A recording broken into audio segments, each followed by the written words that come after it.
También una de las cosas que quiero que tengáis claras, por ejemplo, de lo que habla la ley estatal de residuos y suelos contaminados para una economía circular, es de la definición de residuo o subproducto. ¿Vale? Aquí tenemos una botella de agua. ¿Vale? La manera de que el poseedor, es decir, yo, ¿de acuerdo?, se deshaga del producto, es decir, de la botella, si lo tiro a un contenedor de envases ligeros amarillo, ¿de acuerdo?, será un residuo. De otra manera, si lo vendo como plástico para reciclar y tal, o para hacer otro material, será una materia prima, ¿de acuerdo?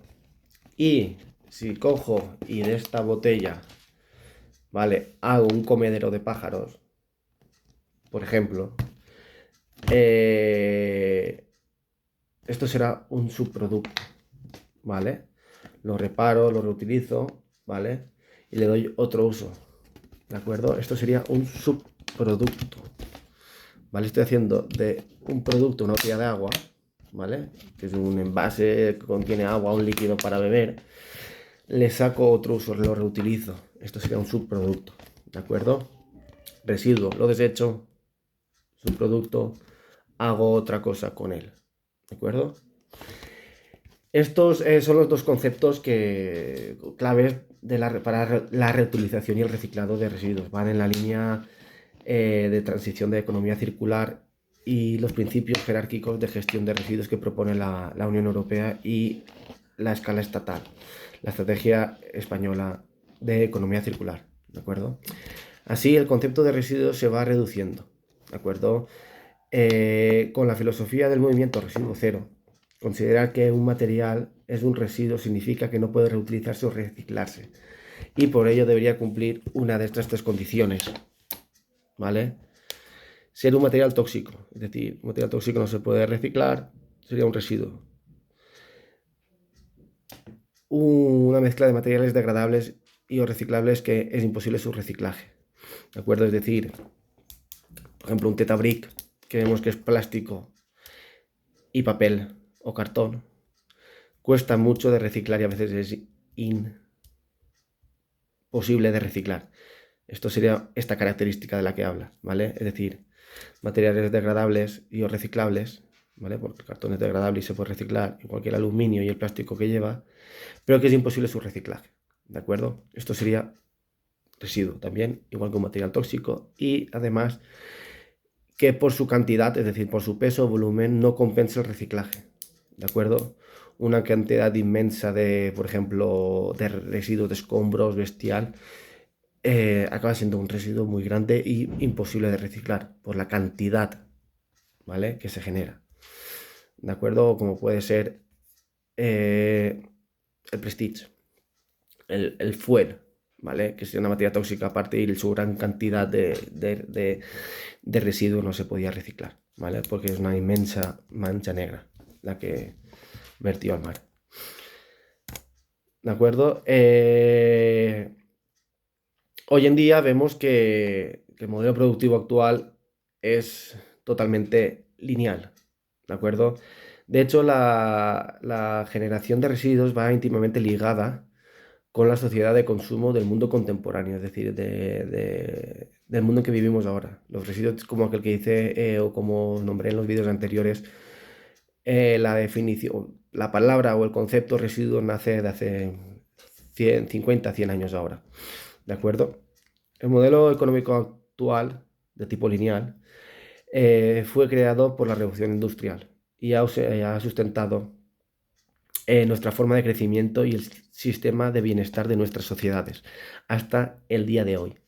Se trata de un modelo consistente, de tomar, hacer, desechar, propio de una época en que la energía y recursos se creían ilimitados y fáciles de obtener. Todo ello sin tener conciencia de las graves consecuencias medioambientales que este modelo provocaba. Esta cita es de Ellen MacArthur, ¿de acuerdo? Lo que intenta decir con esto es que en los años de revolución industrial se creía que el crecimiento era infinito, ¿de acuerdo? O no se centraba o no se pensaba en los recursos, no se centraba en la cantidad o si podían ser finitos, infinitos y demás. Se creía en el siglo XX que el crecimiento, bueno, en el siglo de la revolución industrial más especialmente o más en particular en el siglo pasado, después de la Segunda Guerra Mundial, se creía que el crecimiento podía ser infinitamente positivo, ¿de acuerdo? Nuestro modelo productivo actual está basado en el crecimiento continuo para un correcto funcionamiento. Si os fijáis, todas las economías siempre crecen y crecen y crecen y crecen y buscan crecer y buscan crecer. Cuando hay un decrecimiento, un crecimiento negativo, hay una crisis, una ralentización de la economía, siempre se intenta crecer, crecer, crecer. ¿Hasta cuándo creéis que podemos crecer? ¿Qué límites tenemos para crecer a nivel sociedad o países o mundo? Cuando ya no tengamos más tecnología para poder avanzar, cuando se terminen los recursos, cuando no podamos gestionar tanto residuo o una mezcla de las tres. Os lo dejo ahí como reflexión. Pues bien, un sistema económico basado en la oferta y la demanda implica una producción en constante crecimiento y la necesidad de mantener una demanda asociada. ¿De acuerdo? En momentos de crisis, donde la venta y demanda de producción se reduce, ¿vale? Se produce una cadena de recesión, como os he comentado, ¿vale? Cuando la producción se frena, aparecen problemas de paro laboral, crisis económica, todos conocemos, ¿de acuerdo? Hay otros factores en los cuales otros factores que afectan a la economía de un país o a la economía de los países, ¿de acuerdo? Como puede ser una guerra o puede ser otras cosas, ¿vale? La capacidad de consumo de la población se reduce, lo que implica el colapso del sistema, ¿de acuerdo? Si pensáis, cuando no hay consumo, no hay crecimiento. Entonces estamos en una sociedad de constante crecimiento, constante consumo, una línea, crecimiento, consumo, crecimiento, consumo, crecimiento, consumo. ¿De acuerdo? Siempre va hacia arriba, siempre va creciendo, siempre se quiere crecer. Pero ¿hasta cuándo va a poderse hacer esto? Lo que he dicho, cuando no haya recursos, ¿qué pasará?